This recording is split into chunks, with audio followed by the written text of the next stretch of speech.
All right, guys, let's do this. What up? It's JoJo on the radio. This is the iHeartRadio Countdown live edition, and I've got this guy right in front of me. His name is BAKAR. Some love for BAKAR, guys.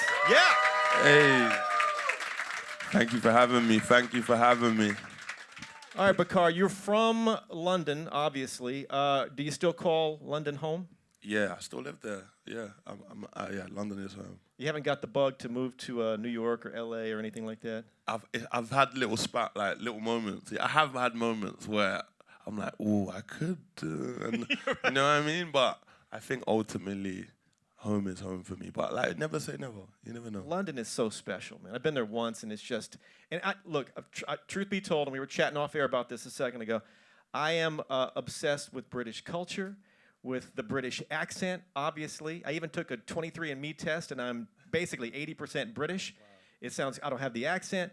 How many times have you come across us Americans just butchering your beautiful London accent? No, it's happened.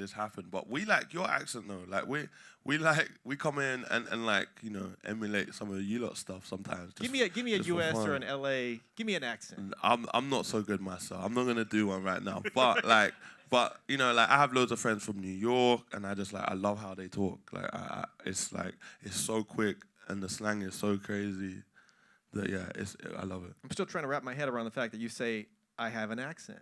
In my head, I don't hear an accent. What made you want to become an artist, BAKAR? And a follow-up to that, is it what you, so far, is being this artist what you expected? I don't know what my expectations were, honestly. I don't know what my expectations were, but why did I become an artist? Mainly just like the need and want to express myself, and just like, I'm a very expressive person just in life, you know, even outside of music, and like, even just in conversation, I'm quite expressive. So I just needed an outlet. I needed an outlet. Yeah, I needed an outlet, and music served as the perfect way. I've always been curious, like, you know, what people, because this is something you dreamed of for quite a while. And it's, you know, clearly it's happening right now. I'm always like, do you think like, man, it's going to be just all rock stars and tours and limos? Because it's probably more work than most people think. Would you agree? Yeah, it's a grind, man. It depends what kind of artist you want to be, but it's a grind, and like you have to, you know, I'm very much like a live artist. I have a band. We want to play all the time to get good. The only way you get good is playing. Like you can rehearse all you want, but like you have to get out there. It's kind of like that's the only time I'd really like parallel it to sport in that way, like because it's not sport, it's art. But that in that way I can parallel it to art. I mean to sport in the sense of like, you really have to get out there and play in front of a live audience, and training isn't going to do it. You have to just get out there. And that's a slog. Like that's hard work. It's more than just jumping on TikTok. It's work, you know? Yeah, if you want to be good, yeah. Talk about this album. What do people need to know? Just jump on in it. That is like some of my best work, some of my best songs I ever wrote are on this record for sure. And it's just me getting better at what I do. Do you know what I'm saying? It's just like an evolution, another chapter of my story, another page. Yeah, it's just growth, really, honestly. All right, two-part question about the album. There's a reason I'm asking, because, well, I'll just give it to you. What is the last song that made the cut, and what song almost didn't make the album? Oh, I love those questions. I think the last song that made it was a song called "Hate the Sun." I think that's the last one we did, yeah. That was like right at the last minute, like right at the end. Like a timing thing, like you wrote it just before? But there was a few songs on this album that like came in right at the end just because I felt them so much. I'm Done was like that, and Right Here For Now was also like that. But I'd say Hate the Sun was the most last minute, yeah. Is there a song that almost didn't make it? Maybe it's the same song, but and the reason like for some reason I've talked to so many artists, and there's one song where they're thinking, man, I don't know about this track. And then somebody they trust, they believe in, says, dude. That's exactly what happened, yeah. And it's a big song, usually. Yeah. Those moments are cool. Like, I've got a song on this record called To Open My Heart. And I was proper on the fence about it. I was really on the fence about it. I loved it. And it took, like, a couple people that actually took one person I really respect and someone that, not that I didn't have the respect, but I just didn't really know them like that. But they had such chest about the song, and the way they reacted to the song was like incredible. It really gave me like what I needed. And like I take those things with a pinch of salt a lot of the time, But in that moment, it was kind of like what I needed to hear. And then, and fast forward with time, you know, a few months later, it's like one of my favorite songs on the record. So it's funny how that can happen. It is crazy how that works out, because I've heard so many times the song that you, the artist, are thinking like, man, something. I mean, I don't know what It kind of happened with Hellenback a little bit. Like, you know, I had yeah, it kind of happened with Hellenback a little bit. You know, it's a cool story where it's like I had like a different version of that song, similar, very similar, but it was different, and it was different to what's now, and me and a close friend of mine, who I'm still a close friend, he's an artist as well. He's a great artist. We argued about it, and he was like, "No, you got to go with this version," and I was like, "Okay, yeah, whatever you say." Because in my head, I was just like, there's no way I'm going with that version. Like, I already knew in myself, like I said, I take opinions like on my own art with a pinch of salt. So with a pinch of salt, I'm going to use that, yeah. Yeah, so it's funny, and I went with what I went with, and the song is what it is. Imagine if you wouldn't have done that version. Imagine. I take the what's the word? I can't swear on it. I make fun of I make fun of that person to this day about that situation. Yeah. As you should. This album, Halo, you recorded it, or so I'm told, in New York, Electric Lady Studios, all live instruments. Now, you mentioned you touched on that earlier. I know the answer, or maybe I don't. I agree with you. Why live instruments? Go ahead and just dive into it. Because I could argue, man, you could do everything digitally. Why not just keep it cheap? Just do it, you know.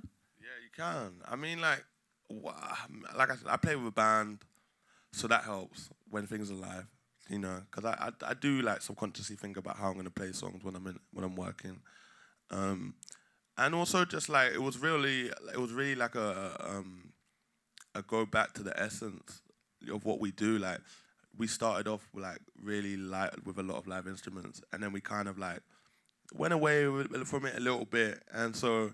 Which is fine and fun to do, like, you know, but it was just like, and also like, you're in Electric Lady. So I think like, that also brought that out. Like, we wanted to use the stuff in there, you know, and so you can hear that on a song like Right Here For Now, where it's like, it's just the elements, you know, it's the drums, it's a guitar, it's a bass, it's a vocal. Can I throw a theory at you? And you probably heard this before, like when you do something digitally, which is great, love it, but it's so perfect. Everything is so perfectly timed. Ding, ding, ding. With live, it's those imperfections that make it kind of come to life, right? Kind of breathe.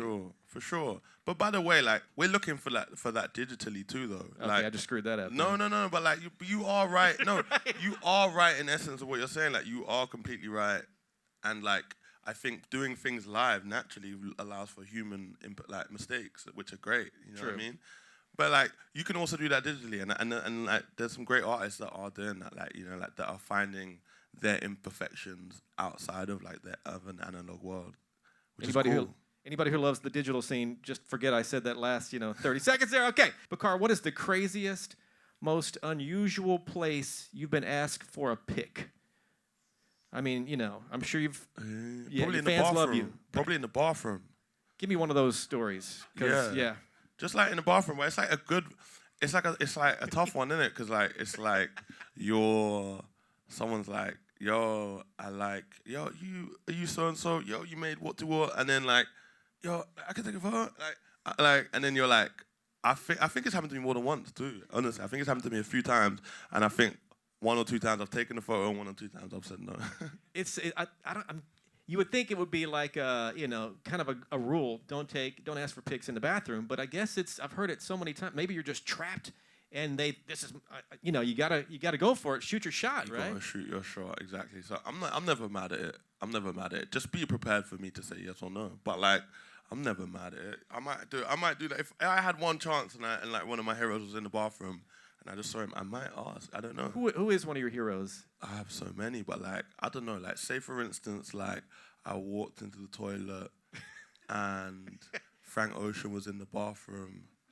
I might say, "Yo, Frank, what you saying?" Like maybe I won't ask for a photo, but I'm gonna interact for sure. Like I just have a feeling the photo would. I don't know if it would happen. I don't know if that photo would happen, but you never know. You don't know. Exactly. Shoot your shot. All right. I know you got the UK tour kicking off, November, something like that. But I'm told that touring is maybe this is I don't know if this is incorrect or not, but it's the least favorite part of your job. Nah, I said that one day, but I'm So off that's a that. lie. I'm off that. It's, you know, I'm a very fleeting guy, you know. So like, I could feel one thing one day and feel the other the next day. So I think I said that at one moment, and I was having whatever. I was just having a moment, and I just was like not enjoying the Give me the ups traveling. and downs, because you obviously you love on stage. That's the rush. That's hard. I'm guessing that's hard to recreate anywhere else.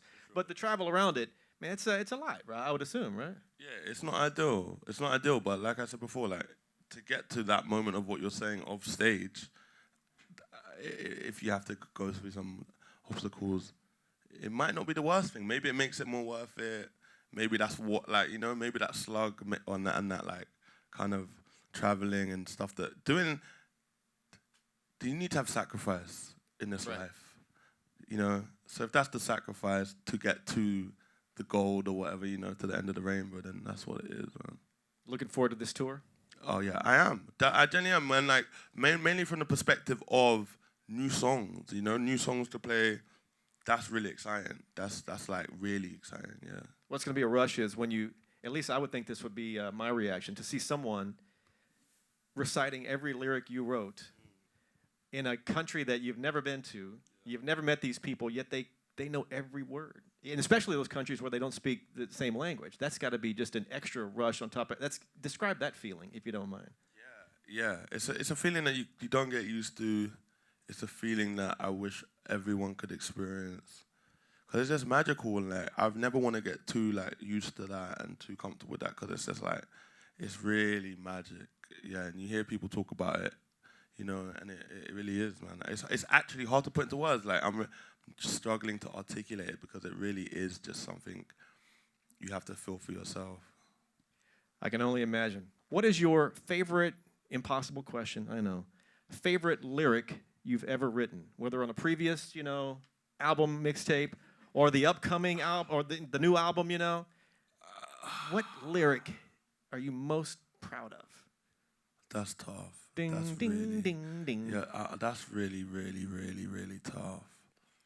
My favorite lyrics are just when I'm really being honest and I get out the thought that I wanted to get out. You know, like that's just my favorite feeling. Like there's a song on this record called Facts _ Situations, and it was one of those moments where like I didn't write a thing down, and like exactly what I wanted to say came out without too much thought. You know, and like it was just a complete thought. It was like a stream of consciousness, and I really just like expressed what I wanted to express. And so those are my favorite moments where I just get that off.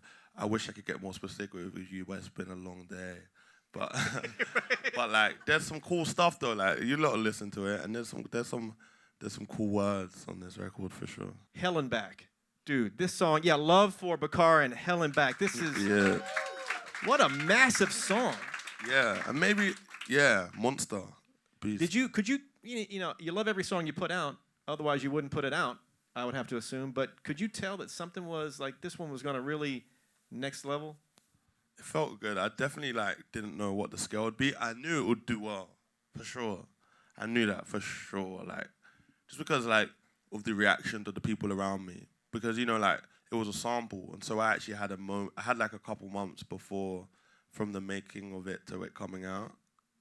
And in that process, you know, I was playing it to people and stuff like that, and everyone had like a very similar reaction to it. So, and even without them, I honestly, from the bottom of my heart, like knew that it was special, and also just the way it was made, how it came about. It was just like loads of cool things that came together for that song to be what it was. And it originally came out. When did it first get released? It came out at the end of 2019, like just Jesus. before COVID. Yeah, like so, like really, it was like an early 2020 song that like kind of carried us through COVID, and then yeah, it was like a COVID song really, and then like just off the back of that, just grew and grew and grew, and like I wouldn't have been able to tell you that it's like become what it is, and it's just like this just continued thing, you know. But yeah, super grateful for it. Every song takes its own unique path, and this one has certainly a story to it. Two-part question, BAKAR. What is your best live performance ever? I mean, everything went just about perfect. And then the complete flip of that, give me your worst. Everything went straight to hell. Give me one of each. Oh my God. I mean, you guys are gonna tell over the course of this thing that I don't have the best memory, but Uh-oh. I probably have recency bias with this answer, but honestly, I felt like Coachella first weekend was just went completely to how we wanted it to go, and we sounded great. Just from, forget the crowd and forget the external factors. Just like us as a band on stage, we just felt great, and we just felt we played a great gig. So that's kind of recent, but it just felt so good, and I felt like all of the talk like that I felt after was like just so positive. So I'm gonna say Coachella, and then I haven't had like a flat out it would have been a while ago for me to have we're good That's not the worst thing to happen. yeah, we're good at what we do. Obviously, listen, naturally, like I said, on tour and stuff, you'll have those nights, but I never allow myself to go under a certain level. Yeah, I've heard stories where a guy, I won't say who, but he fell off the stage and the microphone went down his throat. So so that happened. Wow. I've heard some That's wild hectic. ones. Yeah, that's very hectic. we go. I've had some trip ups and stuff like that. I've had some slips on stage. I've definitely had some hiccups. Elton John, I'm told, is a huge fan of your music. What was your reaction when you first heard that? And have you met Elton John? I couldn't find any pics of you with him. No, I never met him, but he would play my songs on his radio show, which is amazing, and he would sing along to them and stuff like that. So I think that's where that came from. Yeah, just amazing. He's like a British legend, like a British icon, just from his music and also just his presence, in the music industry. So it's amazing. It's amazing. Yeah, it's incredible. Did somebody just text you up and say, "Hey, BAKAR, Elton John's playing"? I think I knew that he was gonna play it because maybe his team had reached out for some things, but I knew he was gonna play it, but I didn't know how he was gonna play my, and he continues to play it to this day and to show his love. Yeah. Maybe a collab at some point. I mean, I think we're gonna do some stuff. Something's gotta just throwing that out there. This question has nothing to do with music, nothing to do with touring. I have an obsession with the paranormal. Ghost, UFOs, especially the haunts. I love that stuff. I have a podcast called Paranormal-ish. I'm clearly off the deep end. Yeah. Have you ever had anything you consider a paranormal encounter? If you haven't, that's fine. I think I did when I was younger, but I think I did when I was younger, but I don't know if that was just me being scared and not thinking I had ghosts in my room, but I feel like there was one moment when I had a experience, or a spiritual experience. All right. It's been mainly tied to experimental things, that's taken me to a place of. Oh really? Of just visionary stuff. Fair enough. Just real vivid. Not sure if that was a ghost or not, but yeah. Anyway, my challenge to you Definitely is paranormal though. I'm sure it was. Yeah. My challenge to you on this upcoming tour, you're gonna stay in some nice hotels, but a fair amount of them have a story. Look out for room 312. Don't go on the 7th floor. Would you consider staying in one of those haunted rooms and then reporting back to me and tell me what happens if you survive? I probably have stayed in some more. I probably have.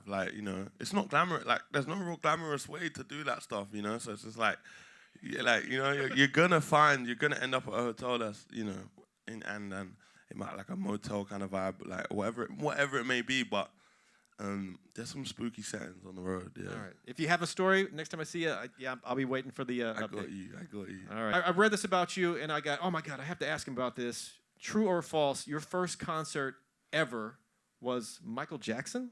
Facts. Yeah, facts. Yeah. I am a huge fan. Michael tattoos, the whole bit. I mean, how was that experience? See, I don't remember it.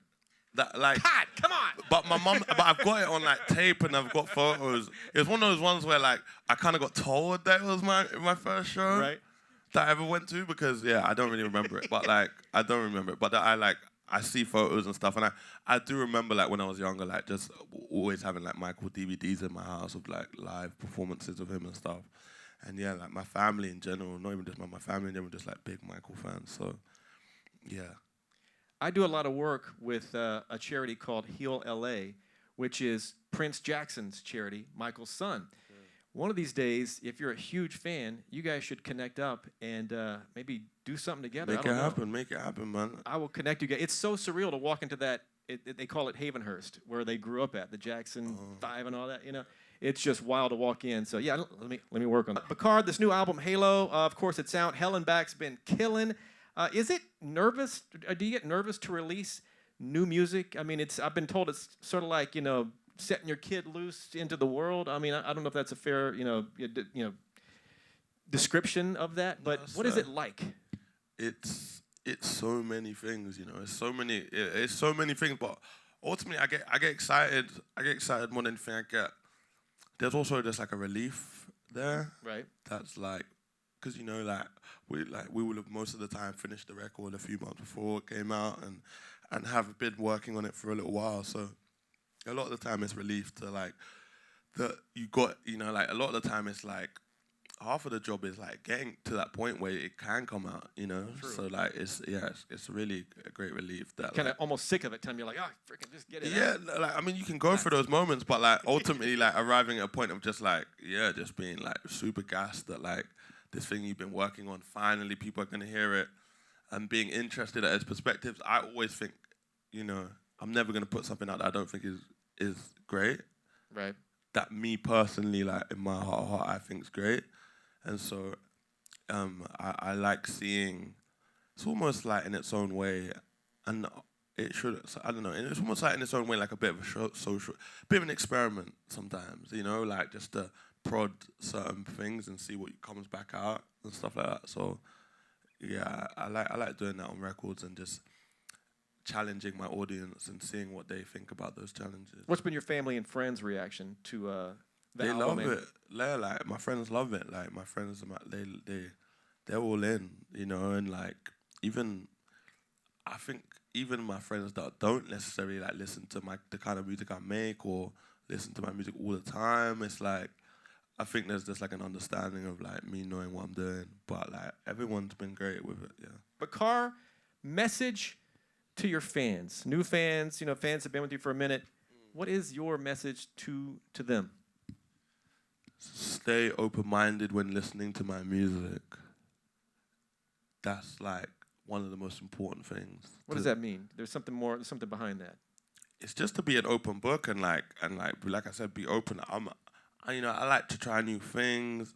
You know, I'm not. That's not me. Like saying like I'm not gonna be like the most like experimental artist in the world. You know, but like I'm not exactly Bjork. But at the same time, like just like be open-minded to like different ways of writing and just different forms of music. And I like to educate my audience. I like them to educate me. I like us to go on a journey. I like to show them different sides of my influences, and hopefully they buy into those things. So, no, I hate even saying the word buy. Like, just I hope they like get into those things, right, and like see them the way I see them, or see them in their own perspective. But just like learn about new things and new topics, new sounds. Yeah, just like that's what I mean when I say be open. Like, I like listening to records that like teach me about social constructs, ideas, perspectives, different sounds that I wouldn't have heard of, introduce me to different genres, all of those things. That's a lot for an album to give you, but like that's what I'm always trying to like pack into a record, is like try and offer so many different things, give new perspectives on ideas that are already out there. You know what I mean? Just like really like try and put like a comprehensive like package of ideas together. Yeah, I can tell you put your heart and soul into this thing. Like everything, you left it all on the field, so to speak. For sure. I have to do that every record. Some love for BAKAR. Yeah. All right, quick recap here. Obviously, Hell and Back has been killing. The album Halo is out. The UK tour, all that stuff, going to be working on that. You're going to stay in a haunted room for me, you told me? Yeah. See if we can work that out there. What else do people need to know about BAKAR? BAKAR? They need to know. What do people need to know about BAKAR? It's a good question, man. What do you want to know about BAKAR? Like, what do you want to know? First of all, how tall are you? I'm like 6'2", and I would have gone to the league if I was born in America for sure. Are you good? Yeah, that's something they should know. I would have been a mean point guard if I was out here telling you. Yeah. Can I you saw still- that for myself. I see that for myself in like an alternate reality where like I'm born in like, I don't know, middle America, and I just start hooping like, and I'm just on my like, on my Ja Morant, just beast mode vibes. Is it too late for you to get in on that? You know. I can't play basketball, but this is all just like fantasy stuff that I'm sharing with you. You're Yeah, like, this is all just like. but you're good at it. Okay. Yeah, this is all just. It's a pleasure to meet you, man. Congrats on everything. Thank you so much for having me, man. Absolutely. At the end of every interview, fist bump to make it official. Bam! Give it up for BAKAR. Let's go! Thank you, guys, man. Thank you. Thank you.